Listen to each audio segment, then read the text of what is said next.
Welcome back to another basketball edition of the Adrienne Ross Show. And I'm glad you're with me because I need your help. I have a question. Listen, I've been playing / following / coaching basketball for a very long time. And yet I find myself stuck with this question that I'm going to get to in a moment. But first, again, if you've not hit that subscribe button, make sure you smash it. Okay. Appreciate that. And also, I got to give a shout out to some new members. I looked yesterday and I think we had like 33 members. And then I looked a few minutes ago and we had 53 members. So we have some new rookies, and shout out to all the rookies, but also want to shout out the MVP legend and GOATs by name, the new ones. We have KB at MVP, Carla at MVP. That's KB Magic and Carla Melton. We also have Jay Audis, forgive me if I pronounce it wrong, at MVP, Judy Tangent MVP. Then we have Teddy Brunette, also known as, let me get this right, also known as Theodora Mason. Appreciate you. That's MVP. We have No Pain at MVP, and that's KNOW Pain, MVP. And then I never know if I'm pronouncing this right, like when we're in the lives, but is it IF 65? It's EYAF 65 legend. And we have Dawn Cillian MVP, Deborah D MVP, Pops the Intrepid Peddler at, where are you? You are at you're MVP, Jeff Madison MVP, King's Kid Girl, legend, C to Soul. That's C, the number 2, Soul MVP, MJ MVP. And I believe the rest I've already given a shout out to. So again, thank you all so much. And the rest of you, if you have not joined in membership yet, then you can click the join button and you can find out what those options entail. All right, now, I need your help. I seriously need your help. The game on Friday night, Indiana Fever versus the Las Vegas Aces. They had played them on Wednesday, lost to them on Wednesday by 11 points. Played again on Friday night, lost on Friday night also, okay?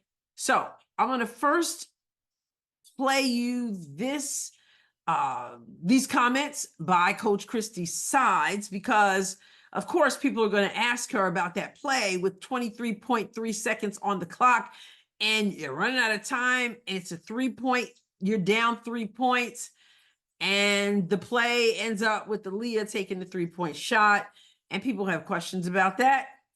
So let's first hear what she says about it, and then I'm going to tell you how you can help me understand something. All right? Here we go.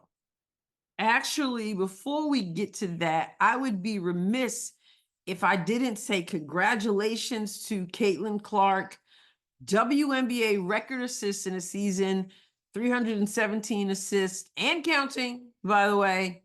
And remember, at the beginning of the season, there was a joke. Everybody's joking about what Caitlin Clark can contribute to the league.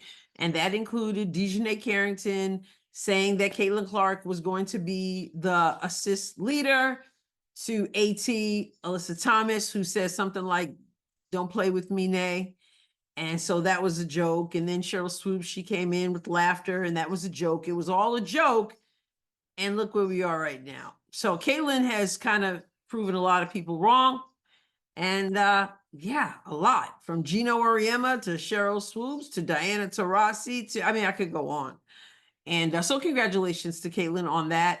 And then also Kelsey Mitchell. Mitchell set the mark for the most points in a single season in Fever franchise history when she dropped the team high 20 points against the Aces to give her 733 on the season, shattering her own record. So shout out to Kelsey Mitchell. You've just been balling out, which really brings me to my point that I want to ask you about. But again, first, let's hear from Christy Sides.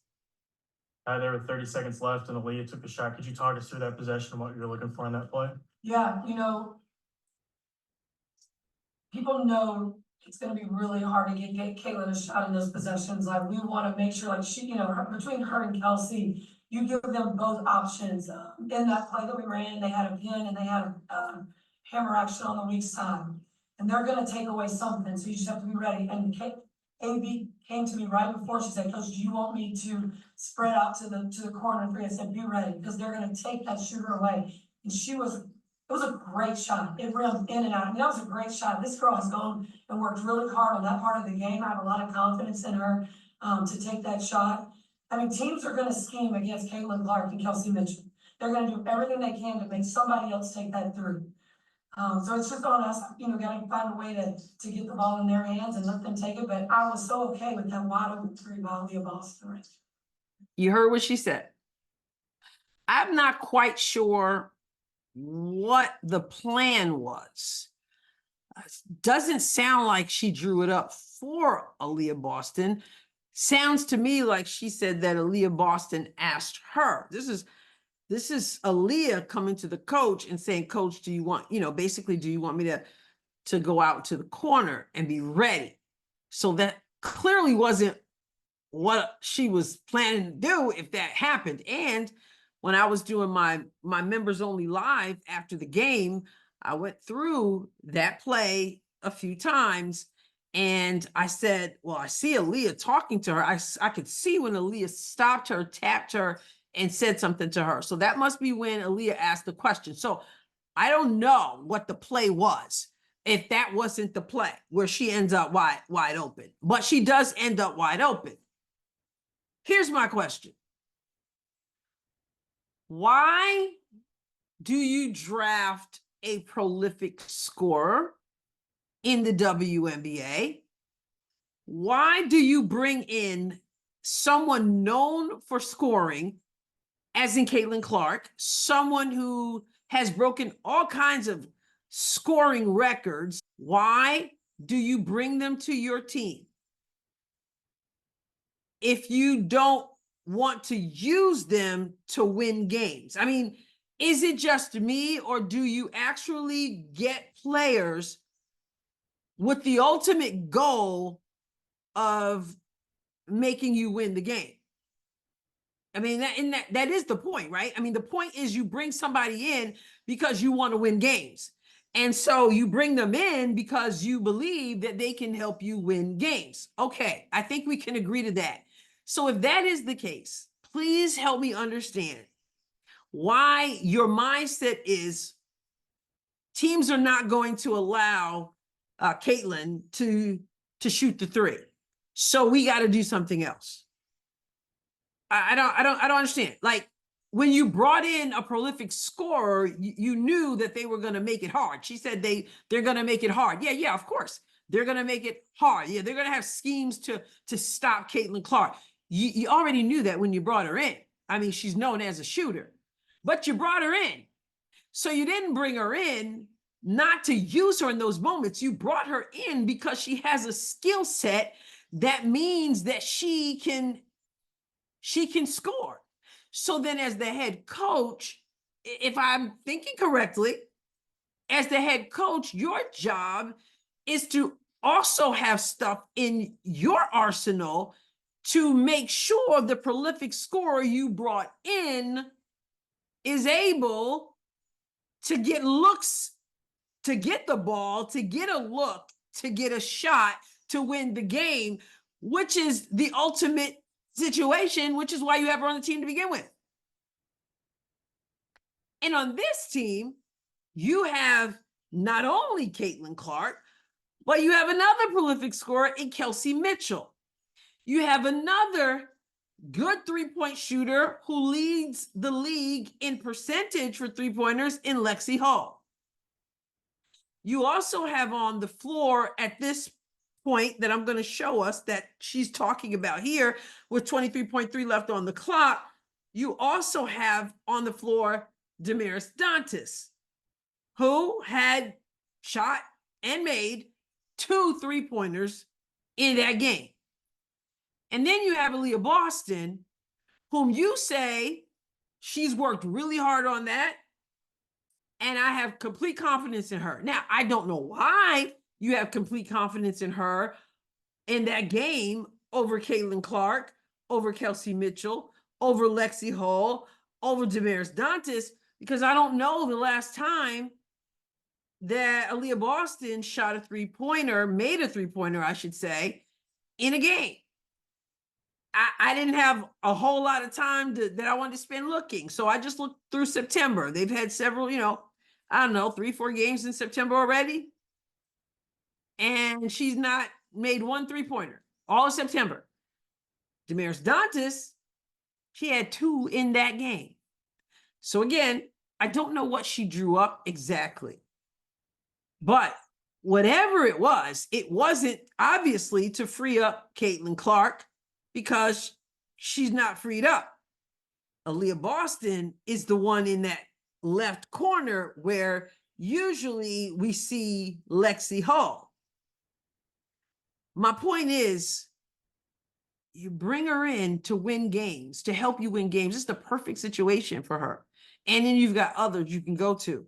And we end up with Aliyah Boston. Now, there are some people who are saying, I'm hearing people say, I don't have any problem with that shot at all.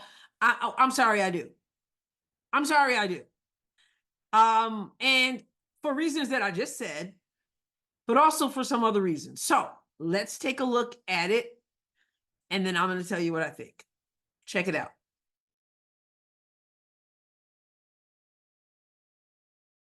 Okay, so when they come out of the timeout, the score is 75, Las Vegas 72, Indiana, 23.3 on the clock. Lexi Hull is inbounding the ball, sideline. Kelsey Mitchell is on the lower block, left side. Caitlin Clark is at the elbow, left side. And then you've got Aliyah Boston at the elbow area on the right side of the floor. And Damaris Dantas is in the corner on the right side of the floor. Aliyah came up so that she could receive the inbound pass from Lexi Hull. Okay, we're going to pick up right here where Aliyah is about to hand the ball off to Lexi Hull. And I'm going to, all right, I have it on half speed. And so you'll notice here, you see this pointer right here. You got Kelsey Mitchell on the left block, Dantas between the paint and the corner on the right side. At this point, Cece is just a little bit in from the elbow, more toward the mid foul line area. And again, Aliyah's up here with Asia on her, and she's handing it off to Lexi Hall, who has Chelsea Gray on her. So we're going to hit play here. So she hands it off to Lexi. Now Cece is right here. She's coming over here. And then Dantas sets her screen for her so that she can, I guess, to try to free her up. I guess that was side's first option. Not sure. But the screen is coming here. But what's going to happen is the defenders are going to switch.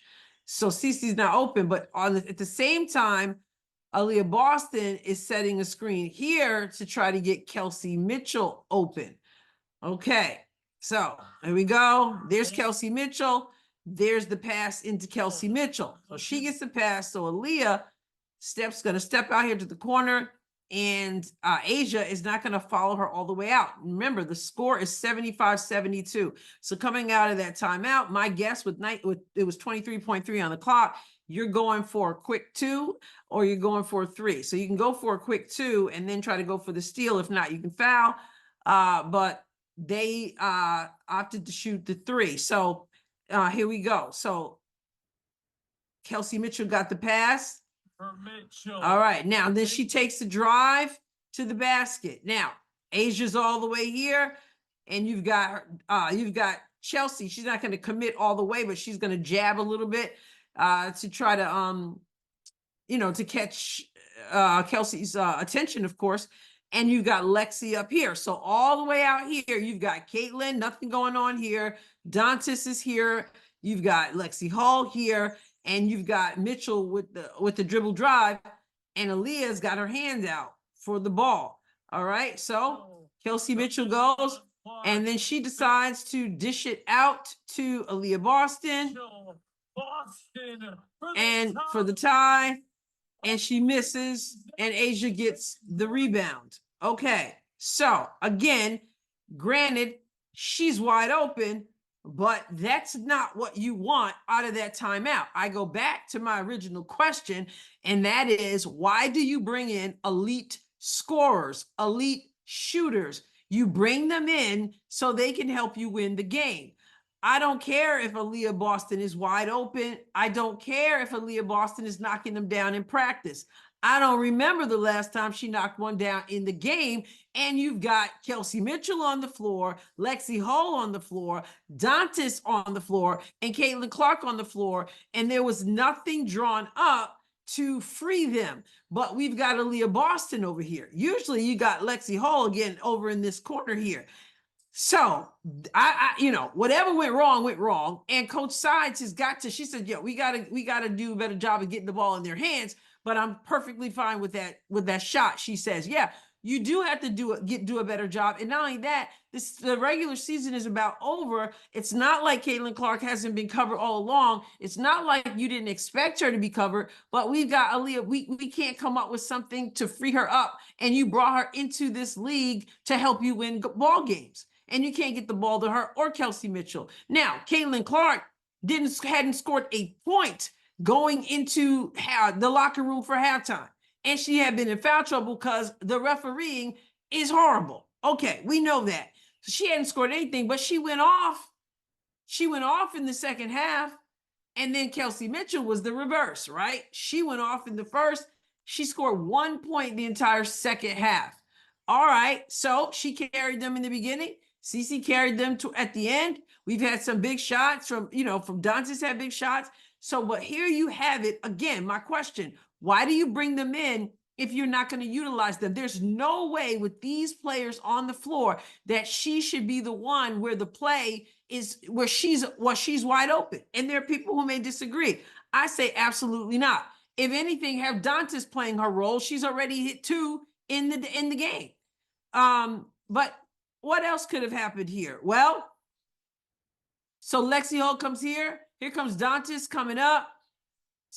Trying to set a screen for Cece.